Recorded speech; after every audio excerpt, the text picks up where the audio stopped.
Salut à tous, ravi de vous retrouver pour ce podcast. Et aujourd'hui, on va parler du fait que je pense que pour moi, le salariat n'était juste pas fait pour moi.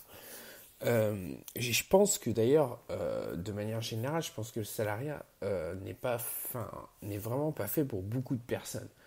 Après, on peut accepter de se dire, bon voilà, je suis pas fait pour le salariat, il faut que je fasse autre chose. Donc en gros, c'est l'entrepreneuriat ou rien. Mais je pense que beaucoup de gens ne sont pas faits pour le salariat et pas forcément dans le fait qu'on est contre le salariat, mais tout simplement parce que dans le salariat, on n'a pas le droit de parole, on n'a pas le droit de dire ce qu'on pense, on nous demande jamais notre avis en gros. C'est-à-dire que moi j'ai passé quand même, enfin moi ce que je trouve juste aberrant dans une entreprise de manière générale, c'est que moi par exemple si je prends mon domaine, on était dans le bâtiment. On est à peu près 15 personnes sur le terrain, donc des ouvriers qui tous les jours côtoient les clients, qui tous les jours côtoient les particuliers. Et d'un autre côté, on a le bureau. Donc on a le bureau qui représente à peu près, on va dire, 5 personnes sur une quinzaine que nous on est sur le terrain. Donc on va dire que ça représente à peu près un quart pour prendre les rendez-vous, répondre aux clients, envoyer les devis, les factures, ainsi de suite. Et ce qui m'a toujours fait halluciner, c'est que à aucun moment, dans toutes les... Enfin moi en plus, j'ai fait beaucoup d'intérim, dans le sens où ça me permettait de changer d'entreprise régulièrement et en me disant toujours bon voilà je suis pas fait pour j'ai pas trouvé le poste de mes rêves donc c'est pour ça que j'arrive pas à m'intégrer à l'entreprise. En fait c'était pas forcément le cas, c'est juste que je suis un peu réfractaire au salariat de manière générale, je pense, tout simplement. Et du coup ce qui m'a toujours choqué dans ces entreprises, c'est à aucun moment on vous demande votre avis, à aucun moment on estime que vous avez droit de donner votre opinion et de dire ce que vous pensez, même si ce n'est pas forcément votre opinion, à aucun moment on estime en fait que vous pouvez apporter quelque chose à l'entreprise. Je m'explique. En gros, j'estime que la première des choses, c'est d'avoir une satisfaction client. Donc, qui dit une satisfaction client, si à un moment donné, il n'y a pas une fois par mois ou une fois tous les 15 jours, allez, on va dire une fois par mois, parce que de toute façon, il n'en existe même pas à l'heure actuelle, une réunion entre les gens de bureau et les gens qui sont sur le terrain pour faire un point, dire voilà, moi je suis sur le terrain, il y a ça qui ne fonctionne pas, vous nous prenez des rendez-vous, patati patata, ça ne peut pas fonctionner parce que sur le terrain ça se passe comme ça. Et parce que les gens qui sont dans les bureaux ne peuvent pas se rendre compte de ce qui se passe sur le terrain. Donc si à un moment il n'y a pas un échange pour expliquer à ces gens de bureau que ça se passe comme ça sur le terrain, ils ne peuvent tout simplement pas le savoir. Et inversement, c'est-à-dire que si les gens de bureau à un moment ne disent pas à leurs gars qui sont sur le terrain, bah écoutez, nous quand on les a au téléphone, c'est pas simple de leur dire ça, patati patata. Alors que nous sur le terrain, on va pas le comprendre parce qu'on n'a pas le même regard des choses et parce qu'on n'est tout simplement pas derrière le téléphone à répondre aux clients qui appellent pour se plaindre parce qu'il s'est passé ci ou parce qu'il s'est passé ça.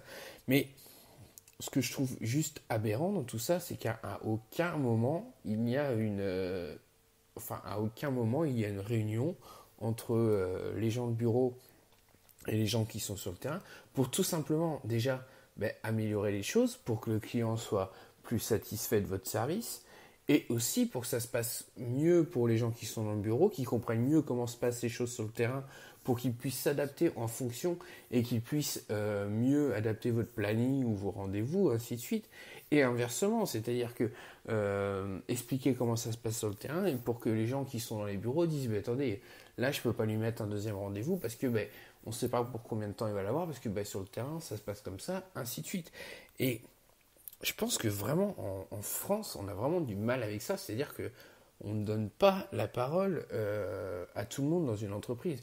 Je pense que vraiment le cœur d'une entreprise c'est aussi bien le patron que l'apprenti, quoi. C'est-à-dire que ce qui fait la force d'une entreprise qui fonctionne, c'est du petit maillon au gros maillon. C'est-à-dire que je pense que vraiment, c'est le fait que tout le monde travaille ensemble en quelque sorte et que tout le monde avance dans le même intérêt. Et aussi bien, comme j'ai dit, du petit apprenti qu'au patron qui a certaines choses. Mais au final, tout a une importance dans une entreprise. Aussi bien la secrétaire qui répond aux appels et qui est polie et qui est très agréable avec les clients, que que le patron qui fait autre chose. Enfin, je pense que tout maillon dans une entreprise est important.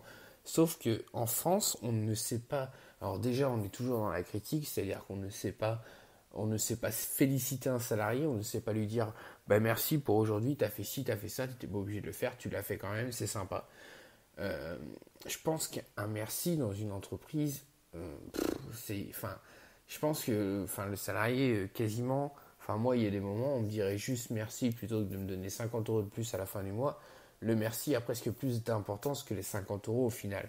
C'est juste que, moi, je vois sur ma dernière mission d'intérim, euh, donc j'étais plomberie chauffage, j'étais dépanneur, un poste où en plus où ils ont énormément de difficultés à recruter parce que il faut être autonome, il faut savoir faire de tout, il faut pas avoir peur d'être confronté à l'inconnu. Donc voilà, on est tout seul sur une intervention, on arrive sur un dépannage, faut être débrouillard, faut savoir facturer, faut savoir prendre la carte bleue, ainsi de suite. Et du coup, je faisais plus d'une dizaine d'interventions par jour. Ils m'ont pris en intérim. Donc je suis arrivé du jour au lendemain, on m'a donné un camion, des outils que je connaissais pas, un camion que je connaissais pas, on m'a envoyé au casse-pipe direct. Je me suis démerdé et au bout de 15 jours, je fais le point avec mon chef. Et mon chef, donc j'avais fait à peu près sur une quinzaine de jours, je faisais à raison d'une dizaine d'interventions par jour. Donc au bout de 15 jours, en gros, j'avais fait entre 80 et 100 interventions. Et mon chef a été, la seule chose qu'il a été capable de faire, il a mis le point sur 3 interventions que pour lui, il a estimé que j'étais pas au top et que j'avais pas été, j'avais pas été au top et que elles n'étaient pas réussies en gros. Et je pense que si je revenais même 1 ou 2 ans en arrière, j'aurais pris très mal en me disant putain ouais, parce que tout simplement, je me serais focalisé sur ces 3 interventions. Maintenant, j'ai un peu plus de recul avec les choses et je me suis dit mais donc en gros, tu me reproches 3 interventions et j'en ai fait à peu près une centaine. Donc ça veut dire que 97% de mon travail était juste irréprochable. Et juste avec ce truc, je me dis, comment voulez-vous, à l'heure actuelle, motiver des salariés qui de toute façon travaillent bien ou travaillent mal, au bout du compte, ils auront le même salaire. Et en plus, la seule chose que vous êtes capable de leur dire, c'est juste se concentrer sur les 3% de leur travail où ça s'est, selon vous, mal passé. Parce qu'en plus, ce qu'il faut dire, c'est que sur ces 3 interventions, il s'est avéré que c'était les 3 interventions qui étaient en dehors de mes heures de travail. Donc je m'étais tapé 10 interventions dans la journée. Normalement, je débauchais à 18h. Il était 19h. J'étais encore chez le client en train d'essayer de sortir d'une belle merde. Alors que ces gens-là qui te font la morale étaient déjà débauchés depuis plus d'1 heure.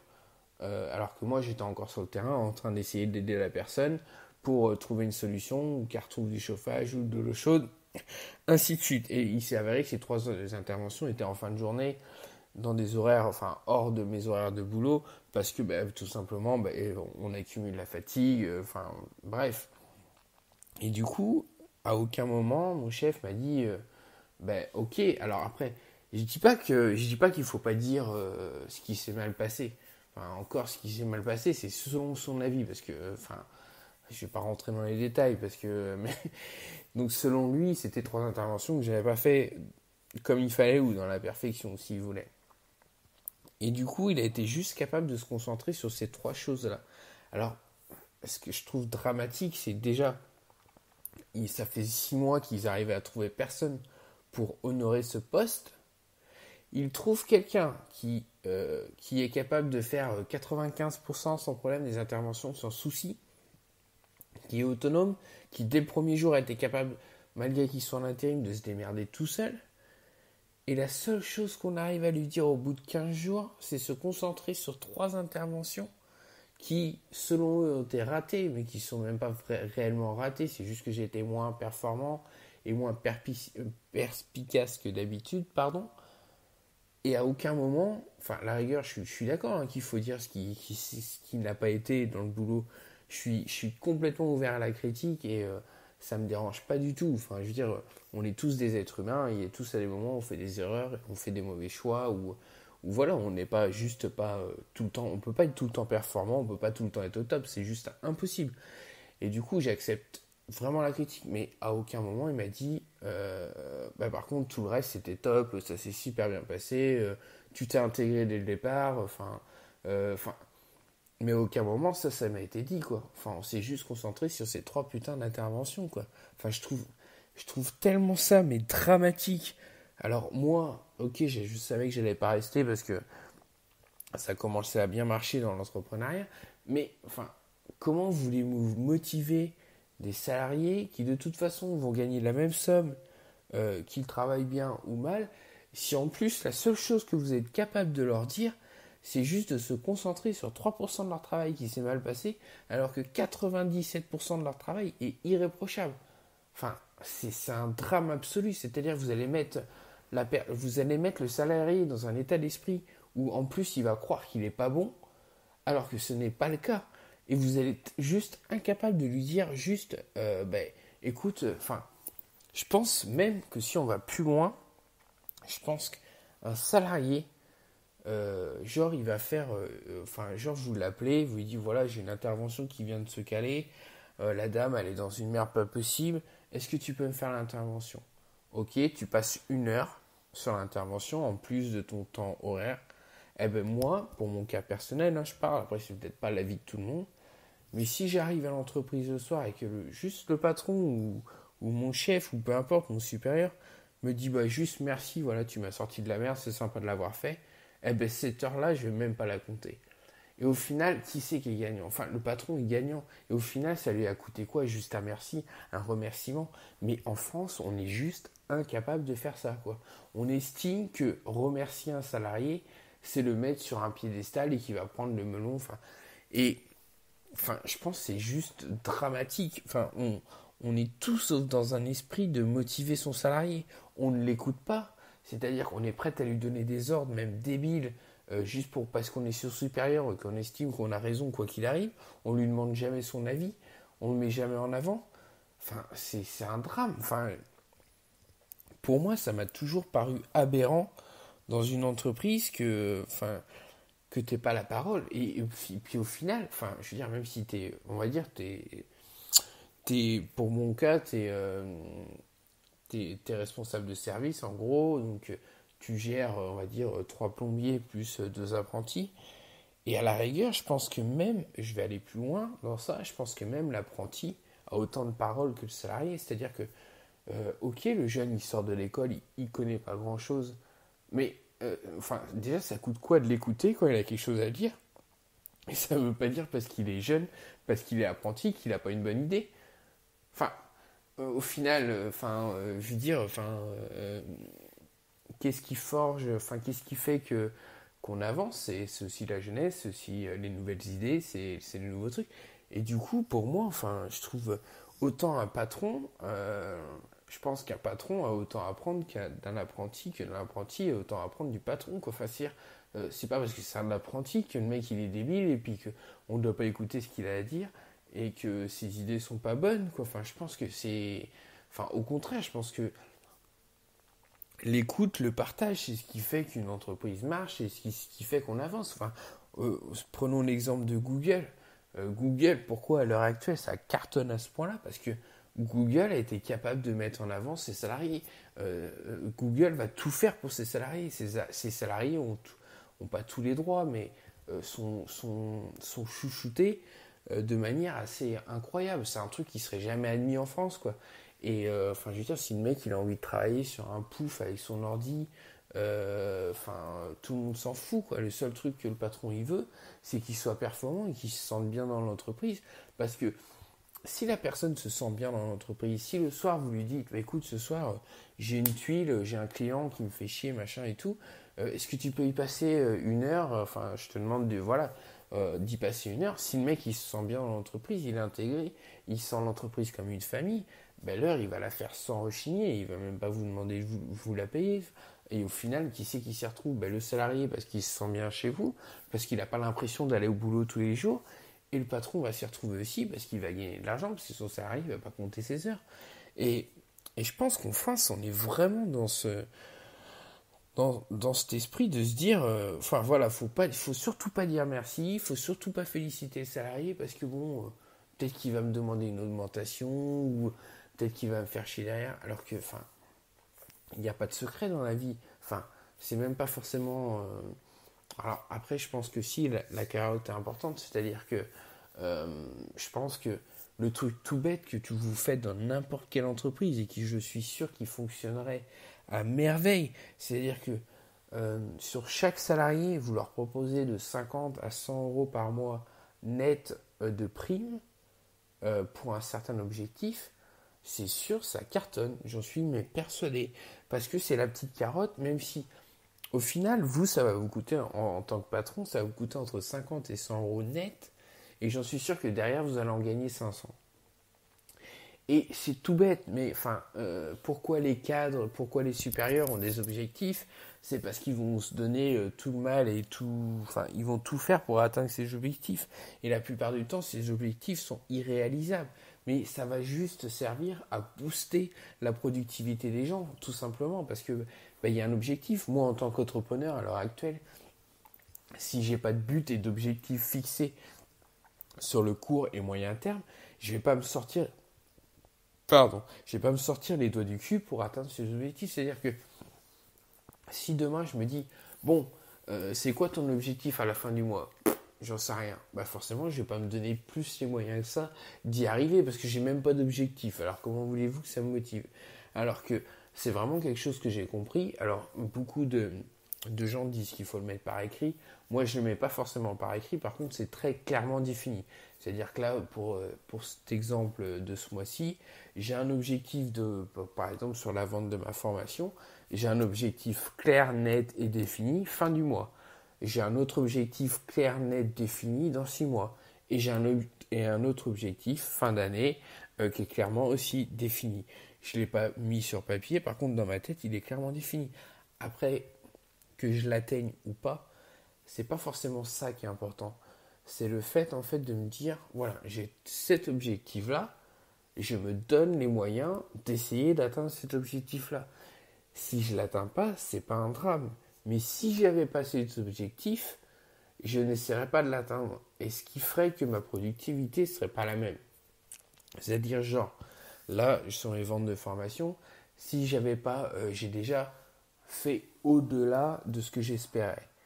Mais du coup, quand j'ai vu au bout de 15 jours sur le mois de février que j'étais arrivé à ce chiffre-là, si je ne m'étais pas fixé l'objectif au bout de 15 jours, de doubler encore cet objectif, ça ne me motiverait pas autant à faire 2 webinaires par semaine, à me sortir les doigts du cul pour avoir un maximum de rendez-vous téléphoniques et convertir les gens en clients.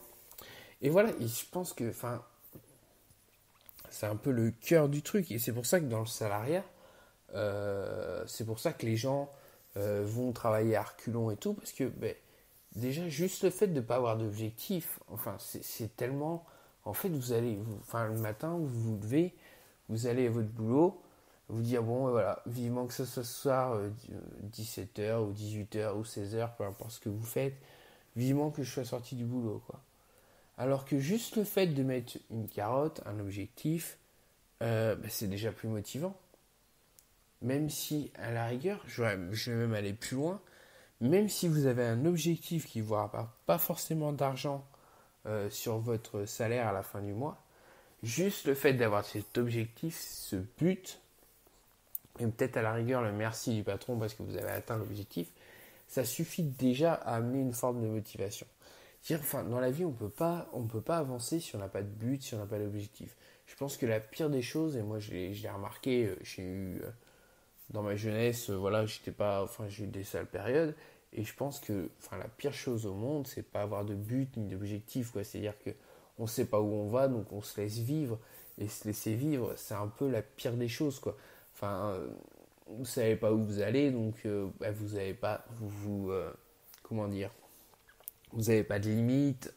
C'est juste dramatique, et je pense que vraiment, moi, ce que j'ai compris avec l'entrepreneuriat, c'est ça, quoi. C'est-à-dire que, voilà, qu'est-ce que je veux, objectif court terme, moyen terme, long terme. C'est hyper important. Ça va vous permettre d'avancer, de vous donner un minimum de mal pour les atteindre. Et surtout, le plus important, c'est que vous savez où vous allez et vers où vous voulez aller. Après, vous les atteignez ou pas, c'est pas très important. C'est pareil, des fois j'entends des gens me dire oui, mais de toute façon, c'est juste une histoire d'argent, c'est toujours gagner plus d'argent, plus d'argent, plus d'argent. Je pense que franchement, pour être sincère, la plupart des gens qui sont dans l'entrepreneuriat ne font pas forcément ça dans un premier but de l'argent. L'argent est forcément, enfin, on va pas se cacher, gagner de l'argent, ça permet de faire ce qu'on veut. Forcément, c'est agréable, ça c'est sûr et certain. Je suis le premier à aimer l'argent, ça, je suis ok là-dessus. Sauf qu'en fait, dans l'entrepreneuriat, ce qu'il faut comprendre, c'est que les objectifs sont souvent en rapport avec le chiffre d'affaires ou l'argent qu'on gagne. Donc du coup, c'est pas forcément...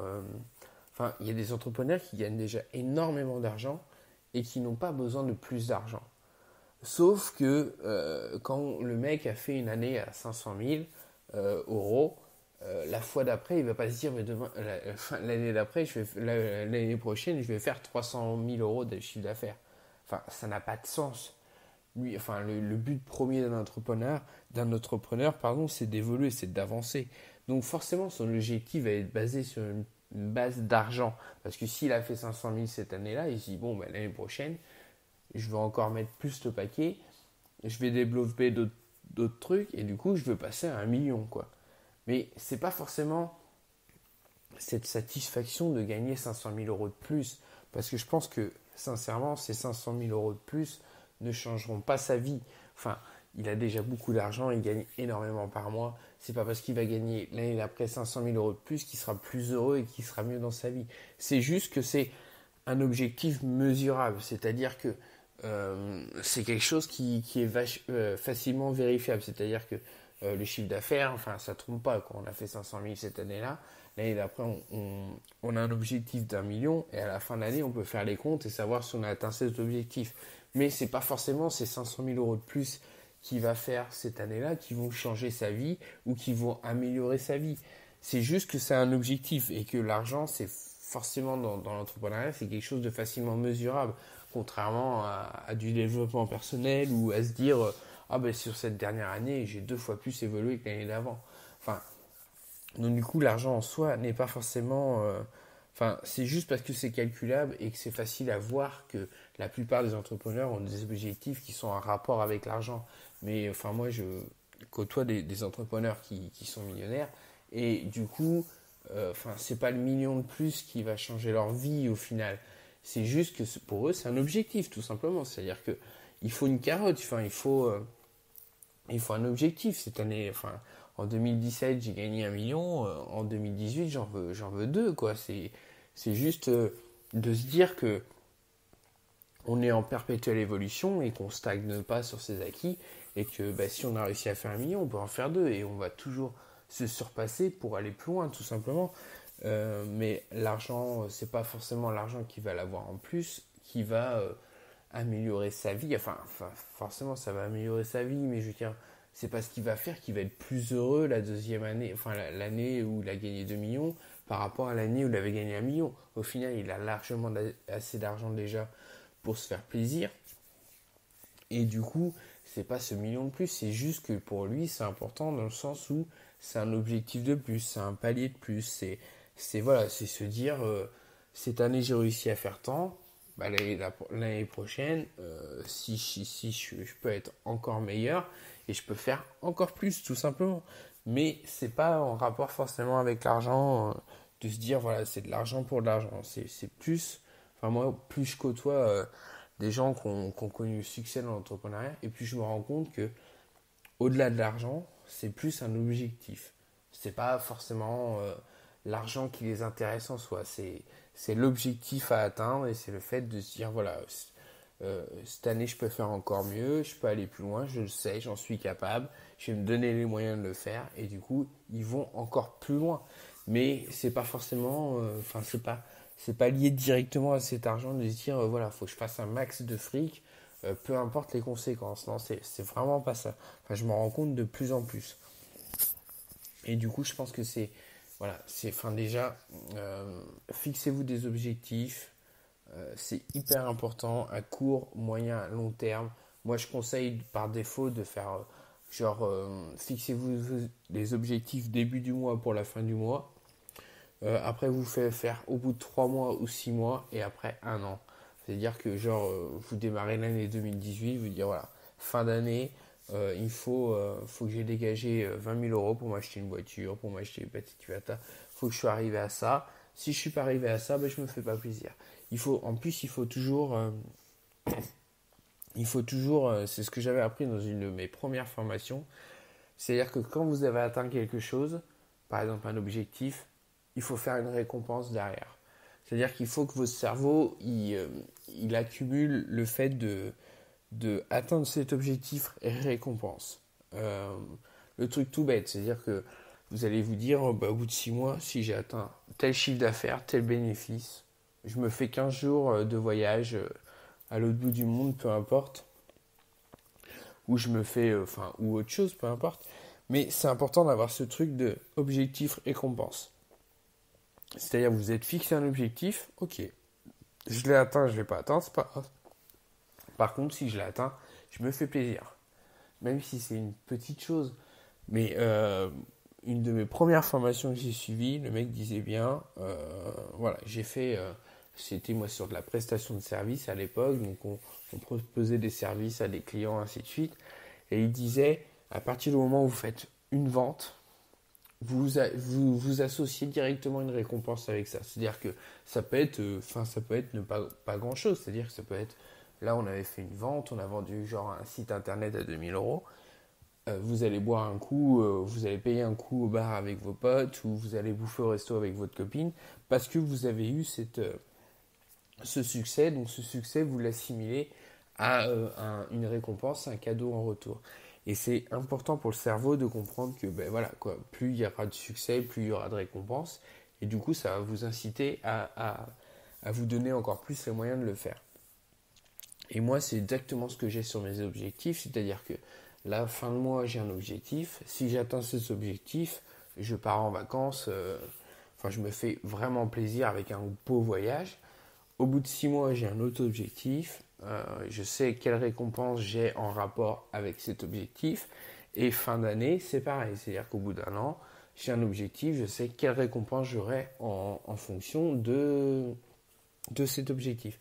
Déjà, ça va être une source de motivation, forcément, parce que même si mes objectifs sont assez élevés et je ne vais pas forcément les atteindre, quand je sais ce que j'ai en retour si j'atteins cet objectif, ça me motive forcément à atteindre cet objectif. Et plus votre objectif va être sur le long terme, plus votre récompense va être grosse, donc plus c'est intéressant pour vous.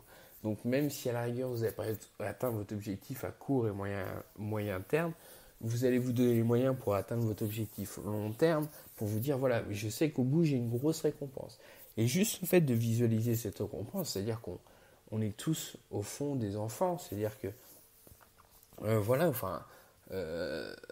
on est tous comme des gamins, c'est-à-dire que avoir un cadeau, se faire plaisir, il n'y a rien de plus beau dans la vie, c'est-à-dire que au final, si on est entrepreneur, c'est pour avoir une liberté financière, temporelle et géographique. C'est-à-dire que si vous travaillez dur et qu'au final vous ne vous faites jamais plaisir, autant rester salarié et avoir 15 jours de vacances dans l'année à la boule et puis voilà quoi. Si au final vous êtes entrepreneur et vous n'êtes jamais capable de décrocher et de vous faire plaisir et de vous faire des récompenses en fonction de ce que vous avez fait, autant pas le faire quoi. Moi à l'heure actuelle, si je suis entrepreneur, c'est déjà pour avoir cette liberté personnelle parce que j'ai personne au-dessus de moi, mais c'est aussi parce que je sais que je peux faire beaucoup d'argent. Avec cet argent que je gagne, c'est pas ce qui va faire mon bonheur, mais c'est ce qui va faire que je vais pouvoir faire ce que j'ai envie. C'est-à-dire si demain j'ai envie de prendre 15 jours et aller à l'autre bout du monde pour prendre des vacances dans un endroit paradisiaque, déjà je sais que j'ai l'argent nécessaire pour le faire. Je sais que j'ai aucune contrainte géographique, c'est-à-dire que je peux me barrer du jour au lendemain de chez moi, ça ne me dérange pas. Et je sais qu'avec une simple connexion Internet, je peux continuer à travailler même si je suis à l'autre bout du monde. Donc qu'est-ce qui m'empêche de le faire? Strictement rien. Et juste ce fait, même si je ne le faisais pas à la rigueur, juste le fait de savoir ça, c'est déjà une liberté qui est juste énorme. En plus, vous dépendez de personne. Moi, à l'heure actuelle, je pense qu'en 2 ans de salaire où j'étais avant, je ne gagne pas, enfin, en un mois, je fais ce que j'aurais gagné en 2 ans de salaire, alors que ça me demande presque moins d'efforts que quand j'étais salarié. C'est-à-dire que pas moins d'efforts dans le sens où je travaille moins, mais dans le sens où quand moi j'allais travailler le matin, que j'étais salarié, même si j'avais le poste qui me convenait à merveille, j'avais pas envie de me lever le matin, quoi. Depuis que je suis chez moi, j'avais vraiment peur d'un truc en tant que, en tant qu'entrepreneur, c'est que j'ai toujours cru que j'étais un gros dormeur. C'est-à-dire dans le sens où j'avais besoin de me lever tard, ainsi de suite. Et je me rends compte, depuis que je suis entrepreneur et que je kiffe ce que je fais, je me rends compte que c'est d'une simplicité de me lever le matin. Je ne suis jamais debout après 7h30, 8h. Alors qu'il n'y a rien qui m'oblige de me lever le matin. Parce qu'en plus, je pourrais commencer à travailler à 11h et finir à 11h le soir. Mais j'ai envie de me lever, j'ai envie d'aller travailler. C'est même pas du travail pour moi. C'est-à-dire que j'ai envie de me lever, j'ai la niaque de me mettre devant l'ordi et de commencer à répondre aux mails, à me mettre sur Amazon. J'ai envie de le faire. Et du coup, ça a juste pas de prix, quoi, au final. Parce que moi, en plus, j'étais vraiment persuadé que j'étais incapable de le faire. C'est-à-dire que je dis, ouais, de toute façon, c'est vraiment ce qui va me poser problème. C'est-à-dire que je vais me lever tous les matins à 10h, 11h, et du coup, je vais avoir du mal à me mettre à bosser. Et au final, boum, j'ai les yeux à 7h30 qui sont ouverts, et je suis juste incapable de pas me lever, de pas me sortir du lit, parce que j'ai juste envie de me lever, alors que ça m'est jamais arrivé depuis que je travaille dans le salariat. Ça m'est jamais arrivé un matin de pas repousser le réveil de 5 minutes. En général, j'avais tendance à mettre genre le réveil, même des fois 1 heure avant, juste pour me dire j'ai encore 5 minutes, j'ai encore une demi-heure, parce que j'avais pas envie de me lever, tout simplement. J'avais pas envie d'y aller. Faut pas se voiler la face. J'avais juste pas envie d'aller travailler. Ça me convenait pas. Ça n'était pas mon truc. Et de me rendre compte à l'heure actuelle que j'ai pas besoin de réveil. C'est-à-dire que moi, je n'ai pas de réveil le matin. C'est vraiment. Je suis programmé pour ça, quoi. C'est-à-dire que déjà, j'ai compris que dans le sommeil, avant, j'avais tendance. En fait, je pense que j'ai compris ce qui se passait. C'est-à-dire que le soir, je me couchais tard quand je travaillais dans le salariat parce que je repoussais le fait que d'être au lendemain, tout simplement. C'est-à-dire que je n'avais pas envie de me je n'avais pas envie d'aller au boulot le lendemain. Donc, qu'est-ce qui se passe inconsciemment dans notre cerveau? On se dit, en fait, on va profiter un maximum de la soirée en se disant, voilà, je vais regarder la télé jusqu'à 2h du matin, parce que inconsciemment, on n'a pas envie d'aller se coucher, on n'a pas envie d'être en lendemain, et on n'a pas envie de se lever pour aller faire un travail qui ne nous plaît pas. Enfin, pas forcément qui ne nous plaît pas, mais on n'est pas fait pour le salariat, tout simplement, et on n'a pas envie. Donc, du coup, le soir, on a tendance à repousser ça. Et maintenant, je vois le soir. Alors, déjà, j'ai compris, j'ai lu beaucoup de livres, et du coup, le sommeil le plus réparateur, il va être de 11h à 5h du mat, en gros. Et du coup, il est important de pas se coucher trop tard si on veut avoir un bon sommeil réparateur. Et du coup, maintenant, le soir, ça m'arrive même des fois de me coucher à 10h, parce que je suis fatigué, parce que le matin, je me lève tôt, mais parce que je sais aussi que j'en ai besoin et que le lendemain, je serai meilleur et je serai plus performant. Mais maintenant, c'est très rare que je me lève, que je me couche après 11h30. Et pourtant, j'étais le premier à dire, voilà, moi je me couche tard, je suis quelqu'un qui s'est toujours couché tard, patati patata. Au final, c'est faux, c'est juste que j'étais pas bien dans ma vie personnelle et surtout professionnelle. J'avais pas envie le lendemain, j'avais pas envie que le lendemain soit là, tout simplement. Donc, je repoussais un peu le truc en me disant, moi je vais me coucher tard, je vais dormir 4 heures, et à 6 heures, je me lèverai, même si j'ai pas envie, quoi. Et j'irai au boulot et je ferai un boulot qui me fait chier, mais bon, je le ferai parce que voilà, ça m'apporte une certaine sécurité, un certain confort, même si j'en ai pas envie. Et, et je pense que si à l'heure actuelle on me disait, ça fait un peu plus d'1 an que je suis dans l'entrepreneuriat, si on me disait, j'ai vraiment eu des périodes difficiles où j'avais clairement pas bouffé dans l'assiette, et, et j'avais forcément cette facilité, c'est-à-dire que moi je suis dans un domaine, la plomberie chauffage, où je passais un coup de fil et le lendemain j'avais du travail. Pourtant j'ai pas cédé au truc, quoi. Je me suis pas dit bon voilà c'est la galère, c'est la merde. Et pourtant j'ai pas cédé, j'y croyais encore un petit peu, même si j'ai une période j'ai failli abandonner. J'avais tellement pas envie de reprendre le salariat, j'avais tellement pas envie de me lever le matin la boule au ventre parce que j'avais pas envie d'aller y aller. Je trouvais toujours une excuse. Enfin, je me disais quasiment le matin, je me levais en me disant est-ce que je peux appeler mon patron en me disant que je suis malade. J'avais tellement pas envie d'y aller. C'était juste abominable. À la fin, c'est vraiment devenu une torture, quoi. C'est-à-dire que je me demandais quelle excuse j'allais pouvoir trouver pour pas aller bosser, tellement c'était un supplice d'y aller, quoi. Et pourtant, sur ma dernière mission d'intérim, j'avais le poste que, soi-disant, je convoitais depuis des années, parce que je me suis toujours dit, pendant 15 ans, ouais, si je change souvent l'entreprise, si j'arrive pas à rester dans une entreprise, c'est parce que j'ai pas trouvé le poste qui me convenait. Et il s'est avéré que sur ma dernière mission d'intérim, c'était le poste qui me convenait et pourtant j'étais toujours pas satisfait. Donc à ce moment-là, il a fallu que je me remette réellement en question et que je me dise ok, donc apparemment c'est pas le poste. Donc forcément le souci il est pas là. Et au final le souci il est juste que je suis pas fait pour le salariat, je suis pas fait pour avoir un chef sur moi, je suis pas fait pour avoir un patron qui me dit quoi faire alors que je pense le contraire. Je suis juste pas fait pour ça. Je suis quelqu'un euh, qui aime avoir ses propres idées, qui aime diriger dans le sens, voilà, qui aime contrôler les choses, qui aime faire ses propres choix. Euh, je pense que à l'heure actuelle, moi personnellement, même si je suis célibataire, j'ai pas d'enfant, je pense que vivre avec 1500 ou 1800 euros, c'est une hérésie. C'est-à-dire que à l'heure actuelle, avec 1500 ou 1800 euros, même si c'est considéré comme un salaire correct, je pense qu'on peut rien faire. C'est-à-dire que pas de plaisir, pas de voyage, pas de machin. Et du coup, pour moi, c'est juste un drame. S'il faut attendre une retraite avec un boulot de merde qui nous fait chier pendant 40 ans pour arriver à une retraite où on sera en mauvaise santé, alors surtout dans des domaines comme le mien, dans le bâtiment, où on arrive en gros à notre retraite complètement cassée avec des problèmes de santé, c'est pas à notre retraite qu'il faut commencer à voyager, clairement.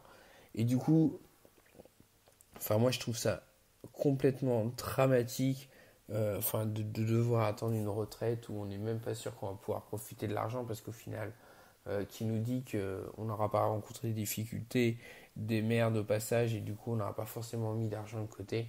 Et du coup pour moi, vivre avec 1500, même 1800 euros par mois, ce que je gagnais à la fin, même si c'est un salaire qui est considéré confortable en France, je suis désolé, je trouve pas qu'on vit si bien que ça au final, quoi. Enfin, même si pourtant moi je suis en province, j'ai pas des loyers énormes, au final, 1800 euros, si vous voulez vous faire plaisir, si vous voulez faire les moindres sorties, les moindres folies, quoi que ce soit, ça suffit pas, hein, tout simplement, faut pas se leurrer. Alors, je suis conscient, je crois que j'en suis de plus en plus conscient.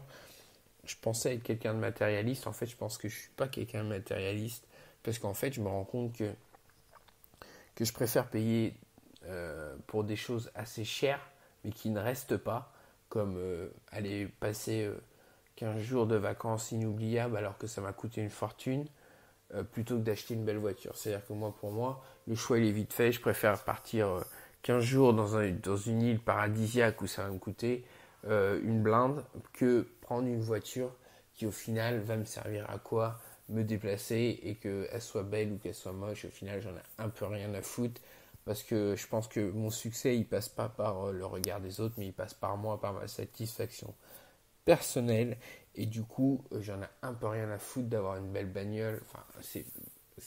J'aime les voitures, mais ce que je veux dire, c'est que les autres, si j'ai le choix entre faire un mois de rêve, je sais pas, genre, dans une île paradisiaque pour le même prix, acheter une super bagnole, je vais clairement choisir l'île paradisiaque parce que pour moi, ça n'a pas de prix. Les souvenirs, tout ça, l'inspiration que ça apporte d'être dans un endroit de rêve, tout ça, pour moi, ça n'a pas de prix. Alors que la voiture, ça reste un bien matériel et qu'au final, une fois qu'on l'a, la voiture, on n'en a plus rien à foutre derrière. C'est-à-dire qu'il ne faut pas se leurrer, n'importe quoi qu'on achète de matériel, on est très content de l'avoir au début et après, une fois qu'on l'a acheté, le plaisir, il est un peu passé. Alors que les souvenirs, les moments inoubliables, sauter en parachute, sauter en élastique, des moments, des sensations fortes, de l'adrénaline, tout ça, vous l'oubliez pas, ça reste gravé dans votre mémoire. Et du coup, ça, c'est vraiment des trucs, je pense, importants. Vivre des choses, vivre sa vie à fond.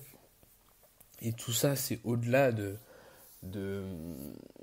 c'est au-delà d'avoir une belle voiture, une belle maison, et ainsi de suite. Je pense que, et je me rends de plus en plus compte, c'est-à-dire que plus j'avance et plus je me dis, en fait, il y a plein de trucs que j'ai envie de faire, quoi. Et il y a des trucs que pour moi étaient inimaginables avant,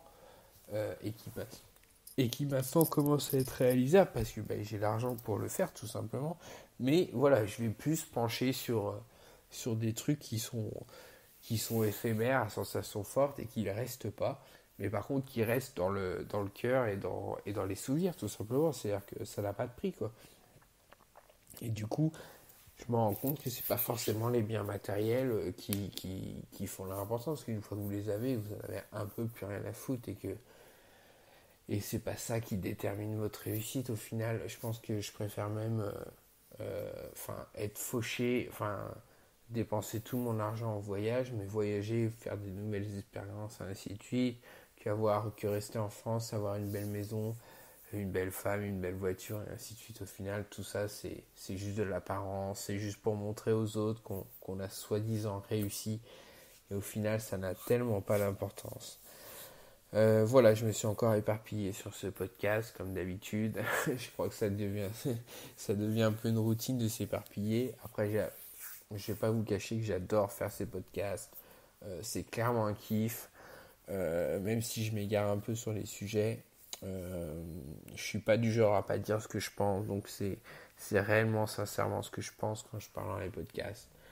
Voilà, je crois qu'on a fini pour celui-ci. Je vous dis à demain. Merci de m'avoir suivi. Ciao!